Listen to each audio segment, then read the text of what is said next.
Halo teman-teman, selamat pagi, siang, atau malam. Kembali lagi di DRK Story yang ke-75. Kali ini masih membahas soal sablon bersama Mas Afri di daerah Kulon Progo, Yogyakarta. Kali ini, di video kali ini kita membahas khusus soal modal usaha sablon bersama narasumber kita. Bisa langsung dijawab modalnya itu budgetnya berapa dan juga diperlukan apa aja dulu pas membuat usaha ini. Mari silakan Mas disampaikan sama teman-teman. Oke Mas. Modal usaha Mas ya? Ya. Modalnya ya seperti yang saya sampaikan kemarin Mas. Yang pertama itu bisa desain Mas. Itu udah salah satu modal. Kemudian kalau untuk alat-alatnya, kalau minimal punya komputer yang bisa buat desain. Komputernya harus kuat untuk desain ya teman-teman ya. Komputer, terus kalau untuk alat-alat yang lain itu bisa nggak harus langsung buka ya gitu Mas, langsung buka gede gitu enggak. Kalau saya dulu bertahap Mas, dari pakai frame presisi ya. Terus kemudian meja rel, sekarang meja Thailand, screen mulai dari kayu sekarang terus aluminium, rakel juga dulu kayu sekarang aluminium. Jadi kalau mau buka usaha sablon tuh sebenarnya nggak kalau udah punya komputer dan keterampilan desain itu nggak mahal Mas. 2 juta itu ya bisa dikatakan cukup lah Mas buat usaha sablon. Cuman cukup 2 juta ya teman-teman. Cuman kalau untuk yang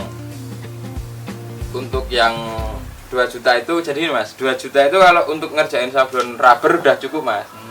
Cuman kalau untuk plastisol itu ya masih kurang Mas, soalnya kalau plastisol itu kan tintanya lebih susah keringnya, jadi harus pakai pengeringnya yang hot gun itu, heat gun itu, listriknya juga besar Mas. Kalau untuk rubber ya listrik 900 watt itu cukup. Kalau untuk plastisol ya minimal 2200 watt lah Mas. Waduh, nggak cuma 1,3. Tapi itu berkembang aja Mas, jadi buka aja dulu, nanti selanjutnya itu modal tuh sambil jalan Mas. Oke, jadi pokoknya modalnya tadi pertama jelas niat dulu ya teman-teman ya, mulai aja dulu lah atau. Terus yang kedua, kalau bisa ya harus bisa sih untuk desainnya, kalian harus menguasai desain Corel Draw-nya Mas ya. Ya minimal Corel. Baik kalian dari pengetahuannya dari ikut pelatihan, seminar, ataupun dari temen, ataupun kalau otodidak mungkin nanti mah lama ya Mas ya, kalau ada pesanan ya Mas ya. Lama. Terus yang kedua jelas komputernya harus memenuhi untuk bisa diajak kerjasama untuk mendesain.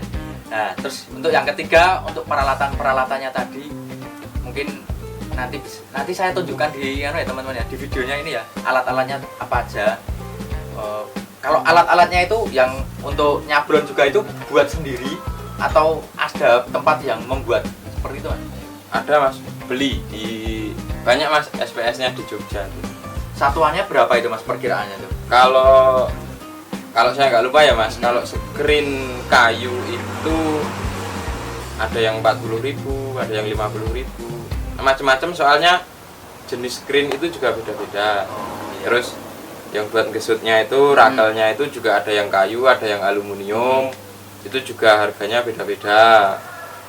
Terus kalau obat abdruk itu yang buat bikin cetakannya itu Mas, itu juga macam-macam sih, beda-beda. Kalau ini apa Mas ini?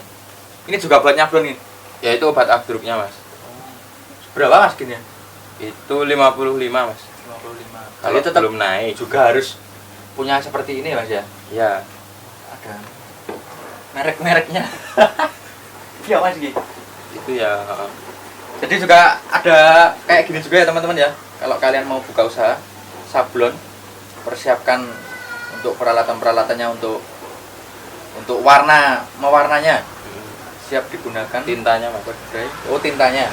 Selanjutnya apa aja ya Mas ini? Selanjutnya kalau modal-modal yang saya sampaikan tadi udah ada, terus apa lagi kira-kira? Ya kalau screen terus rakel udah ada, itu nanti terus praktek sih Mas sebenarnya. Untuk lemarinya kayak gini, hanger-hangernya juga pengembangan aja Mas. Jadi nggak harus punya seperti ini dulu. Nggak harus. untuk buka usaha sablon itu kan nggak mungkin kan cuman tinggal buka ya Mas. Kalau menurut saya sendiri itu kan, kalau orang awam seperti saya itu kan berarti kuncinya itu di desainnya ya Mas ya, desain gambar orang yang mau nyablon itu. Nah itu menurut jenengan itu bagusnya gimana Mas kalau orang yang mau buka itu? Apa harus ikut les atau ya wis lah toko buka wae engko rak ya iso dhewe atau gimana Mas? Kalau menurut saya basic utamanya itu harus bisa desain Mas. Minimal Corel Draw Mas. Minimal ya. Minimal Corel Draw. Kalau untuk pengembangannya untuk sablon yang kayak gini raster-raster gitu harus bisa Photoshop. Acah warnanya pakai Photoshop. Kalau Mas Afrizal dulu ikut les atau diajari teman atau otodidak Mas? Kalau saya dulu mendapat pelajaran Corel pertama itu di SMA Mas. Itu pun nggak sampai tuntas gitu loh. Maksudnya ya cuma dasar-dasar aja. Terus saya selanjutnya otodidak Mas, karena kan saya kuliahnya nggak di desain toh Mas, di pendidikan IPS itu. Jadi emang ada hobi di situ, terus hobi desain, hobi gambar itu mau diapain kalau nggak buat produknya sablon kaos gitu. Iya, benar juga ya. Berarti kalau misal teman-teman di rumah mau buka sablon terus ikut les Corel itu nggak apa-apa ya Mas? Nggak apa-apa, lebih bagus ya? Mas, lebih Iya. bagus. Mungkin cukup ya teman-teman ya. Kalau kalian ada yang masih bingung, masih ragu-ragu dan ingin bertanya keluh kesah kalian, mungkin bisa tulis di kolom komentar, nanti saya tanyakan sama Mas Afrizalnya. Kalau enggak, kalian langsung DM aja ke Instagram saya, agung_drk. Kalau enggak juga langsung DM ke Instagramnya Play Hard Ink ya Mas ya. Iya. Untuk tanya-tanya, ya kalau bisa jangan tanya-tanya kalau di Play Hard Ink-nya. Wajar, Langsung pesen. Oh, nanti saya yang kena marah. Ya udah gitu aja Mas Afrizal. Kita lanjut di video berikutnya di 1 minggu kemudian. Oke teman-teman, bye-bye.